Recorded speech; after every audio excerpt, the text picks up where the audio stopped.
Assalamualaikum warahmatullahi wabarakatuh. Waalaikumsalam warahmatullahi Waalaikumsalam warahmatullahi wabarakatuh. wabarakatuh. Ini kami dari kelompok 1 akan menjelaskan tentang perkembangan struktur atom yang nama kelompoknya terdiri dari Indah Kirana, Hernando Prasetya, Diah Anisi Bukti, Ida Rahmawati, dan Krisiliasi dengan dosen pengampu yaitu Henry Noperi, MPD, MSc. Untuk materi pertama yang akan dibacakan oleh saya sendiri, yaitu tentang model-model atom. Model atom yang pertama adalah model atom Dalton, kemudian model atom Thomson, model atom Rutherford, model atom Bohr, model atom mekanika kuantum. Kemudian sejarah tentang atom. Konsep tentang atom pertama kali dicetuskan oleh Democritus. Menurutnya, semua dapat dipecahkan menjadi partikel terkecil, di mana partikel-partikel tidak bisa lagi dibagi lebih lanjut. Inilah yang disebut atom. Pendapat Aristoteles memberi pandangan pada manusia bahwa terdapat bagian terkecil yang menyusun suatu benda. Pendapat ini dikembangkan oleh Democritus yang merupakan filosof Yunani kuno yang hidup pada tahun 46 sebelum Masehi sampai 370 sebelum Masehi. Pada abad ke-5 sebelum Masehi, filsuf Yunani Democritus menyatakan keyakinan bahwa materi terdiri dari partikel yang sangat kecil dan tidak dapat dibagi. Democritus mengibaratkan seperti sebuah batu yang dibelah menjadi dua dan terus dibelah sampai tidak dapat dibagi lagi. Hal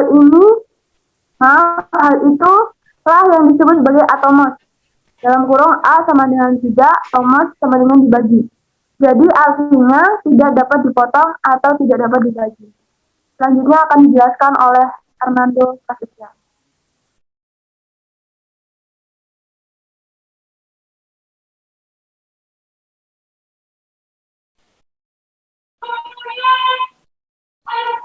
Yang pertama yaitu John Dalton. John Dalton adalah seorang fisikawan Inggris yang pada awal abad ke-19 mengemukakan gagasannya tentang atom. Menurutnya, atom-atom itu merupakan partikel-partikel yang tidak dapat dibagi lagi. Teori atom Dalton tersebut ditunjang oleh dua hukum kekekalan alam, yaitu hukum kekekalan massa atau hukum Lavoisier dan hukum perbandingan tetap atau hukum Proust. Untuk menyokong kemajuan teori atom, John Dalton melakukan pembuktian dengan percobaan reaksi kimia antar zat. Hukum ketetapan massa dan hukum kesetaraan tetap adalah fondasi dari atom Dalton. Karya Dalton menandai awal era kimia modern. Next. Hipotesis tentang sifat materi yang menjadi dasar teori atom Dalton dapat diringkas sebagai berikut. Yang pertama, unsur terdiri dari partikel yang sangat kecil yang disebut atom. Yang kedua, semua atom dari unsur tertentu adalah identik, memiliki ukuran, massa, dan sifat kimia. Atom suatu unsur berbeda dengan atom-atom unsur semua elemen lainnya. Yang ketiga, senyawa tersusun atas atom-atom lebih dari suatu unsur. Dalam senyawa apapun, atom dari dua unsur yang ada adalah bilangan bulat atau pecahan sederhana. Dan yang keempat, reaksi kimia hanya melibatkan pemisahan, kombinasi, atau penataan ulang atom. Hipotesis kedua menyatakan bahwa atom dari satu unsur berbeda dengan atom dari semua elemen lainnya. Hipotesis ketiga menunjukkan bahwa untuk membentuk senyawa kita tidak hanya perlu atom dari jenis unsur yang tepat, tetapi juga nomor spesifik dari atom-atom ini. Kelemahan dari teori atom Dalton ini yaitu yang pertama, Dalton menyatakan bahwa atom tidak dapat dibagi-bagi. Kini telah dibuktikan bahwa atom terbentuk dari partikel dasar atau yang lebih kecil dari atom, yakni neutron, proton, dan elektron. Yang kedua, menurut Dalton, atom tidak dapat diciptakan atau dimusnahkan. Ternyata, dengan reaksi nuklir, satu atom dapat diubah menjadi atom unsur lain.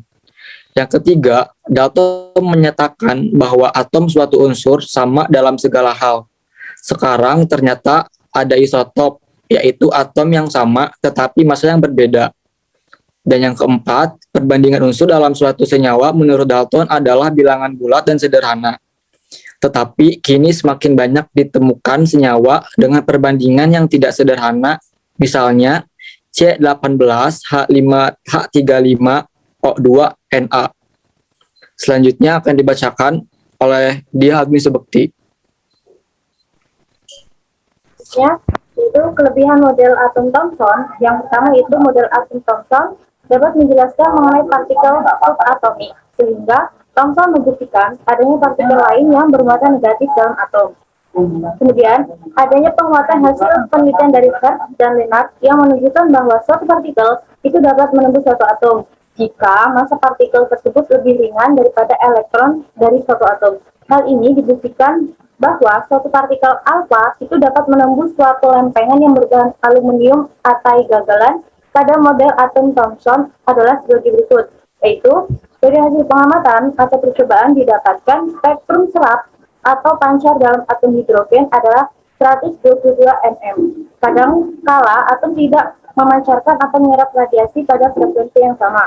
Yang B, tidak bisa menjelaskan hamburan partikel bermuatan.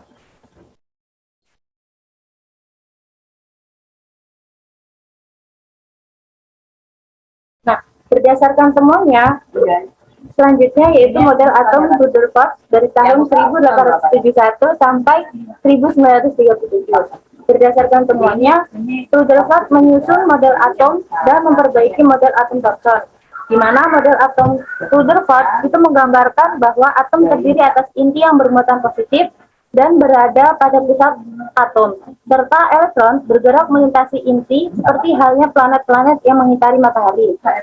Ernest Rutherford dan kawannya melakukan percobaan, yaitu melewatkan sinar alfa dalam tabung berisi gas. Hasil pengamatan menunjukkan bahwa sinar alfa yang ditambahkan itu ada yang tembus, membelok, dan memantul. Di luar inti itu tidak hanya kosong, tetapi terdapat elektron yang berputar mengelilingnya. Elektron tidak mempengaruhi arah sinar alfa karena elektron amat kecil dan ringan. Dengan penalaran di atas, Rutherford merumuskan teori atom yang disebut dengan model atom Rutherford, yang berbunyi atom terdiri dari inti yang bermuatan positif yang merupakan terpusatnya massa. Di sekitar inti terdapat elektron yang bergerak mengelilinginya dalam ruang hampa. Selanjutnya akan dijelaskan oleh Susilia. Meskipun model Rutherford telah mampu menjelaskan struktur atom yang rumit dengan baik dan mudah dipahami serta menjelaskan bentuk lintasan elektron, akan tetapi model ini masih memiliki kekurangan, yaitu pertama, letak elektron dan cara rotasinya tidak dapat dijelaskan. Yang kedua, spektrum garis yang terdapat pada atom hidrogen tidak dapat dijelaskan. Yang ketiga, elektron yang tidak dapat jatuh ke inti atom tidak dapat dijelaskan. Next.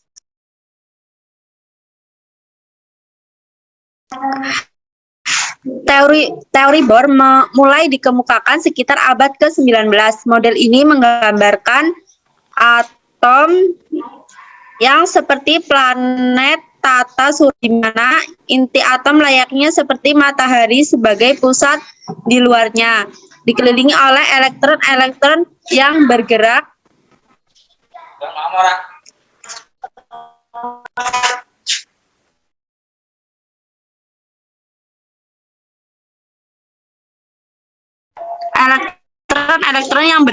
dalam lintasan atau orbit sirkul, namun untuk gaya gravitasinya digantikan oleh gaya elektrostatiknya. Niels Bohr menggunakan pendapatnya mengenai model atom miliknya bahwa elektron-elektron yang terdapat dalam suatu atom 109 memiliki lintasan tersendiri, namun tetap berada di sekeliling inti atom, di mana masing-masing lintasan atau orbitnya.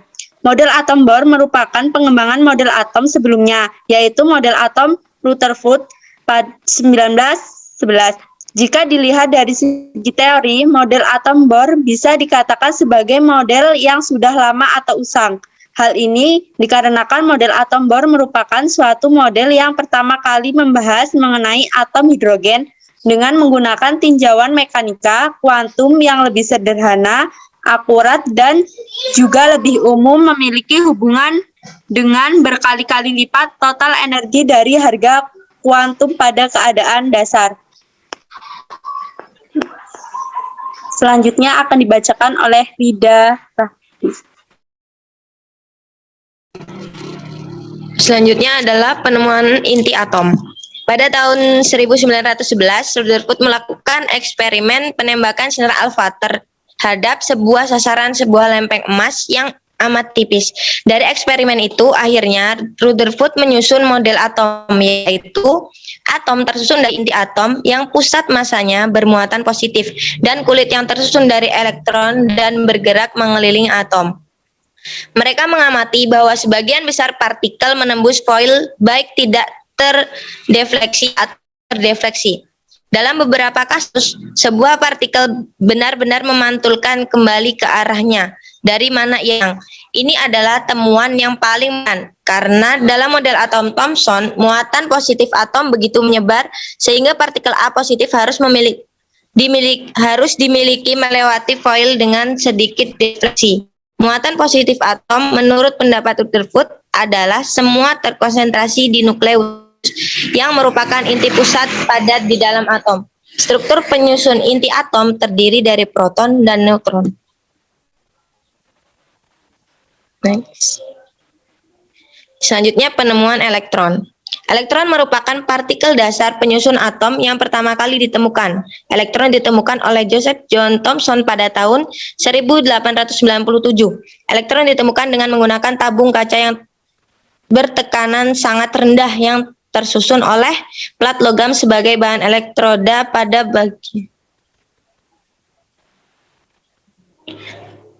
bagian ujung tabung katoda. Elektroda kutub negatif dan anoda.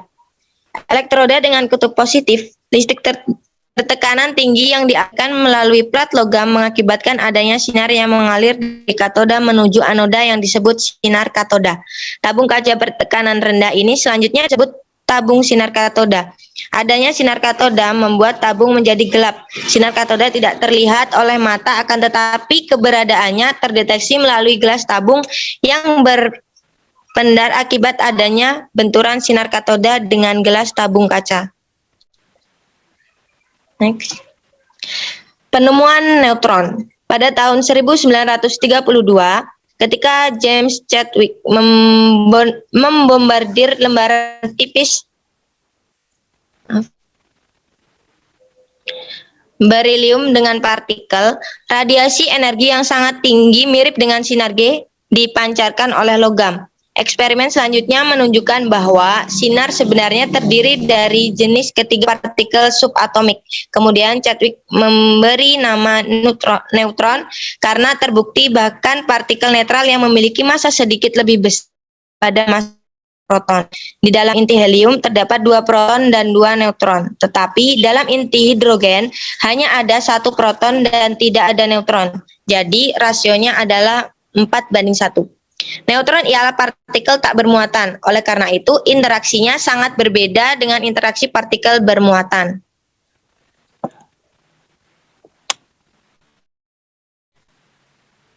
Besar kecilnya energi satu neutron sangat menentukan interaksi yang terjadi dengan materi. Atas dasar itu, energi neutron digolongkan dalam 3 golongan, yaitu energi neutron termik, neutron epitermik, dan neutron cepat.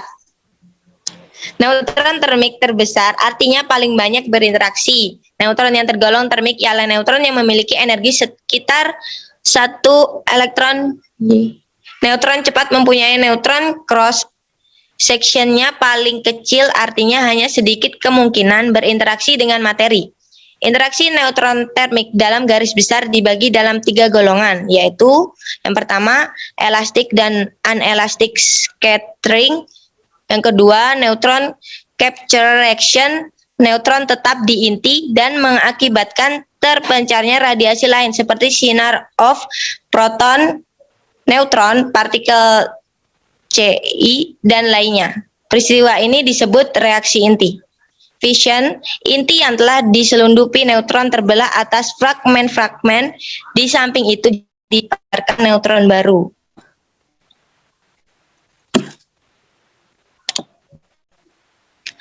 Kesimpulan, elektron merupakan partikel dasar atom yang pertama kali ditemukan oleh Joseph John Thomson pada tahun 1897. Elektron ditemukan dengan menggunakan tabung kaca yang bertekanan sangat rendah. Neutron ialah partikel tak bermuatan, interaksinya berbeda dengan interaksi partikel bermuatan. Neutron bebas dari pengaruh medan listrik Coulomb, akibatnya neutron bebas mendekati bahkan masuk ke inti atom atau menembusnya. Jika suatu neutron masuk, menembus inti dan keluar lagi, maka hanya terjadi peristiwa hamburan, scattering. Hamburan ini dapat berupa hamburan elastik, anelastik, dan oleh non-mutasi. Konsep tentang atom pertama kali dicetuskan oleh Demokritus. Menurut Demokritus, semua dapat dipecahkan menjadi partikel terkecil, di mana partikel-partikel tidak bisa lagi dibagi lebih lanjut, disebut atom. Pendapat Aristoteles memberi pandangan pada manusia bahwa terdapat bagian terkecil yang menyusun suatu benda. Pendapat ini dikembangkan oleh Demokritus yang merupakan filosof Yunani kuno. Hidup menurutnya perkembangan mengenai atom dapat diibaratkan seperti batu yang dibelah menjadi dua dan seterusnya dibelah sampai tidak dapat dibelah lagi. Maka sifat yang dimiliki batu sebelumnya akan dimiliki pula oleh belahan batu terkecil. Kembali ke moderator. Baik, terima kasih.